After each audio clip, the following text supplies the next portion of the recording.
Thank you, friend. Shabbat Shalom. Happy birthday, Marty. I hope it was a great one, and thank you, Antonio, for your kind comments. I appreciate how much you gain from these weekly shows, and I thank you for your great help and assistance.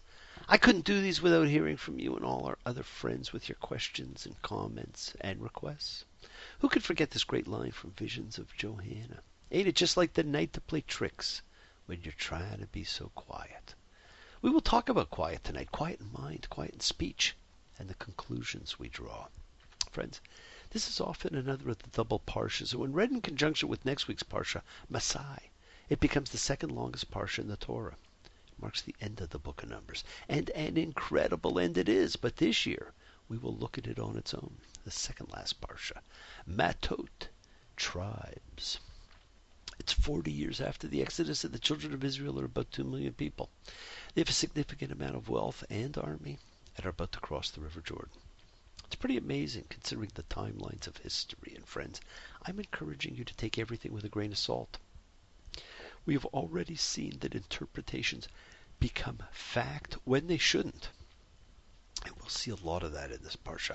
I want you to remove these grandiose descriptions and use this parsha to look at the Torah on one of the other levels which we've talked about, the metaphoric and the hidden. There's so much to see there. It's really great that we're looking at this parsha on its own this year. This parsha is about vows, and there is a difference in vows made by men and vows made by women. But the revolution for freedom and equality has begun. And this parsha is about the Midianite war, and it's about land distribution, with 3 tribes staying east of the Jordan and the others crossing to the west. And friends, when I read that, I thought back to when Abraham and Lot chose their directions. Abraham went west, and Lot turned east towards Sodom and Gomorrah, and there were unspoken reasons for those choices. Look at how this parsha begins. Should a man take a vow or make an oath to the Lord to take upon himself a binding pledge? Vow, oath, binding pledge. Wow, that's a lot. And in Hebrew it's neder, shavua, yisar. And even though it says should a man, the real subject is women. And friends, one of these Hebrew words you are actually quite familiar with, the first vow, neder. But you know it from the special prayer done prior to Yom Kippur, the Kol Nidre, an Aramaic prayer, the prayer to annul vows. Just so you know, neder is a conditional promise to God. If you, then I. Shavuah is an oath which is binding when first pronounced. And Yisar, well, we're not 100% sure, but it is believed to be an oral pledge, which is then set down in a legally binding written form. It is now that the parsha changes because it switches to should a woman. And now we have the real subject. You see, friends, women still had limited legal autonomy, and therefore her father can annul her vows, and then her husband can. The Torah even provides for vows of a widow or a divorced woman, but it makes no provision for, because it never anticipated, that there would be spinsters, a biblical rarity due to the imperative to marry and procreate. We were just witnesses to the formation of women's rights last week, perhaps the first in the world. And we now learn the rules regarding vows for women are different and come under the control of their fathers or husbands. We are at a crossroads of law shown by the power of men over women regarding vows, but with a twist. For it contains the transfer of the responsibility that goes with the vow to the men. And that could be subject to a timing mechanism on whether the husband still had to fulfill the vow. How long was there between the vow and the abrogation? We also find out what we hinted at last week. Women's rights to inherit have strings attached to them. They must marry within their own tribe, or they forfeit their land. 1 step forward, 2 steps back. Like that great song by John Prine and Steve Goodman said, that's the way that the world goes round. You're up one day, the next you're down. It's half an inch of water and you think you're going to drown. That's the way that the world goes round. You see, some are just more equal than others. It is a slow train coming.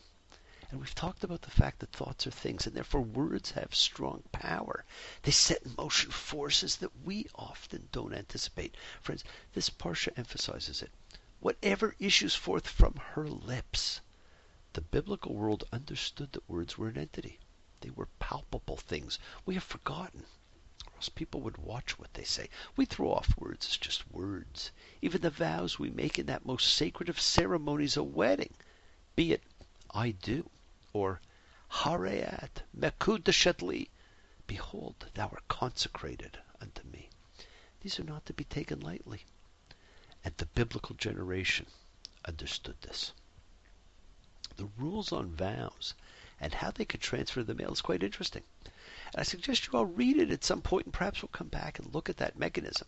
But I want to move on to the next thing that takes place in this parsha, and that's in Numbers 31:2, when God says to Moses, "Wreak the vengeance of the Israelites against the Midianites.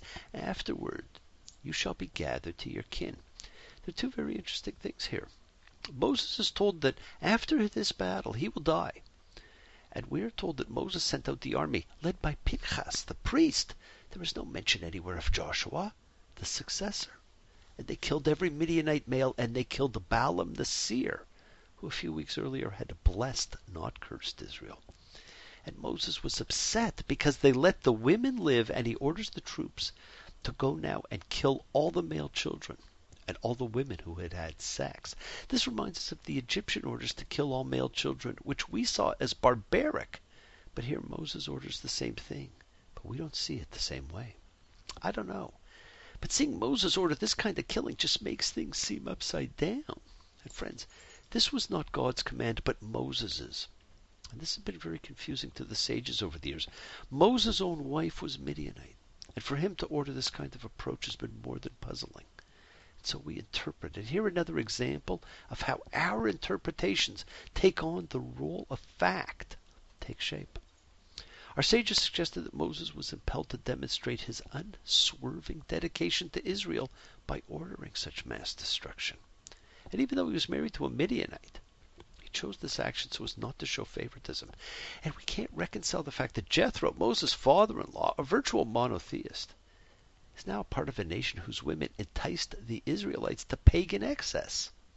And we have transferred the crime of the Moabites, who engaged Balaam, to the Midianites, who were not even mentioned in that parsha. Our sages have also suggested that the severity of the command is because this was a ritual crime. And even though the treatment of those who had no evil intent, such as the babies, is one of the hardest elements of the Torah for people to understand, friends, we are reminded that since the destruction of the temple, we have lost the connection and feeling for holy zones and sacred boundaries. And so given that that's what it was about, it was okay. Well, I've got nothing to say, but it's okay. Good morning, good. This whole section, from the death of Balaam through the killing of every male child, and every woman who had sex, is a shock. We read that Balaam as a prophet could not for any price curse Israel.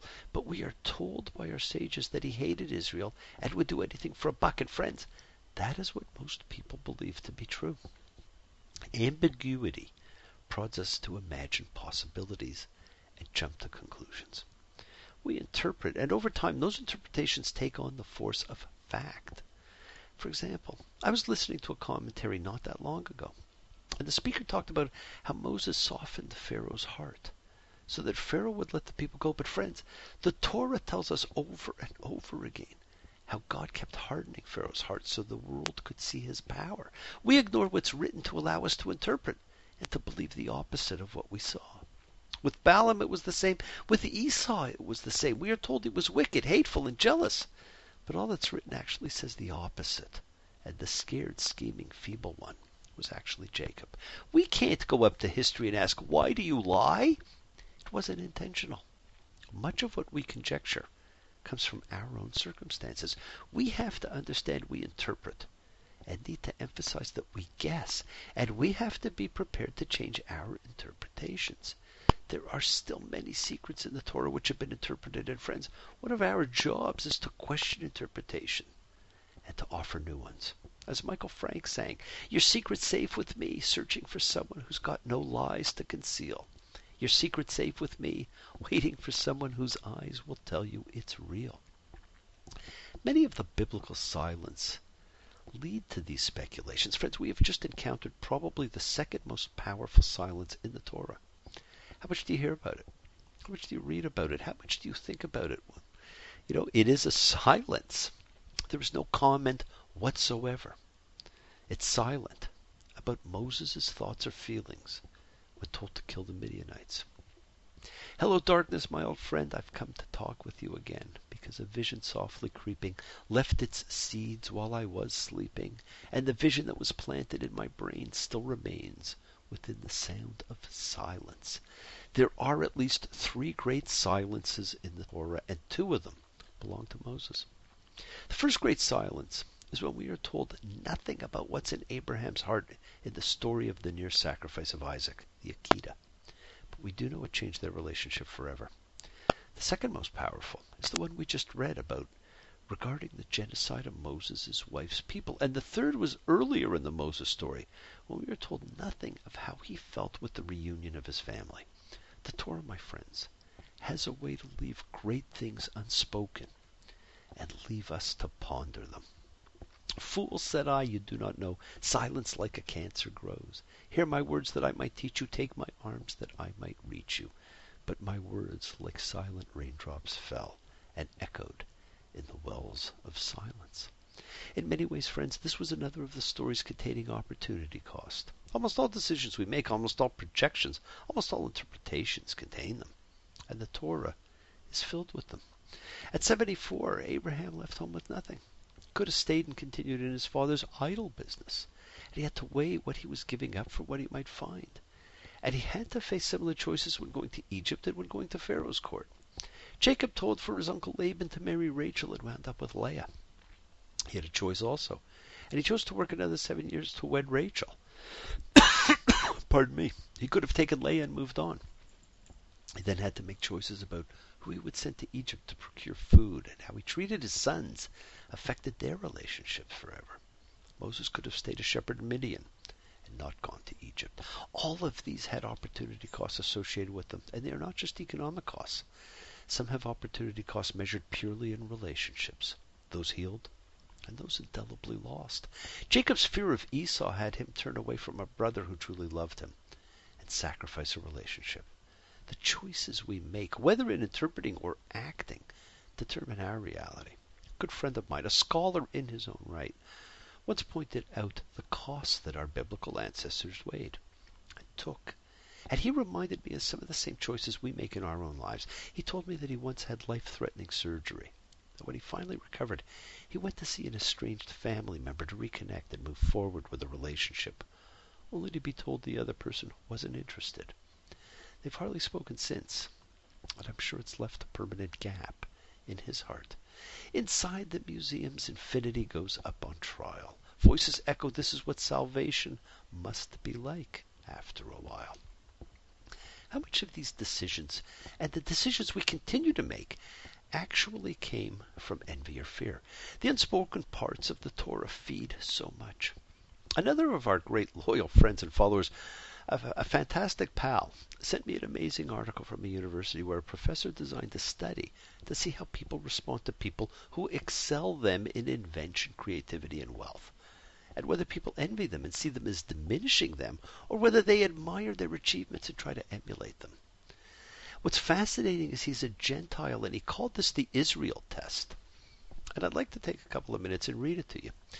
In the 1880s, European Jews settled in Mandate Palestine and wrought an agricultural miracle in that desolate territory, then sparsely populated by Jews, a few thousand Jews, and a couple 100,000 Arabs. The Jewish settlers drained malarial swamps, leached salt from the soils, terraced the barren hills, and planted millions of trees. They massively expanded the capacity of the land and enabled it to support a substantial Arab population. In the 2 decades between 1921 and 1943, Jews quadrupled the numbers of enterprises, multiplied the number of jobs by a factor of 10, and increased the level of capital investment 100-fold.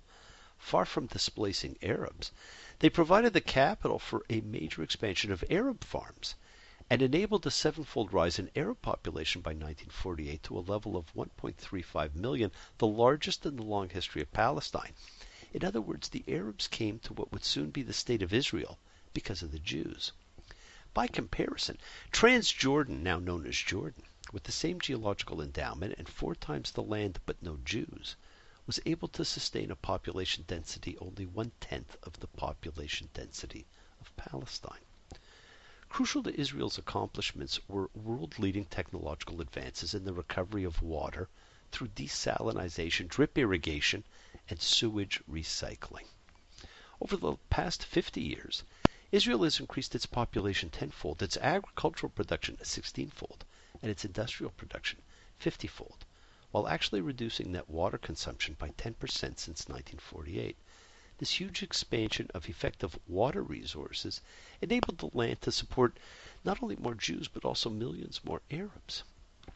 Today, the state of Israel, with its astonishing achievements in computer science and other high-tech fields, distills both the genius of the Jews and the misdirected anger of the failed states that surround her. The great divide in the Middle East is not between Arab and Jew, but between admiration of achievement, along with a desire to replicate it, and envy, accompanied by violent resentment. People who admire success, who pass the Israel test, tend to be wealthy and peaceful. People who resent achievement, who fail the Israel test, tend to become poor and violent.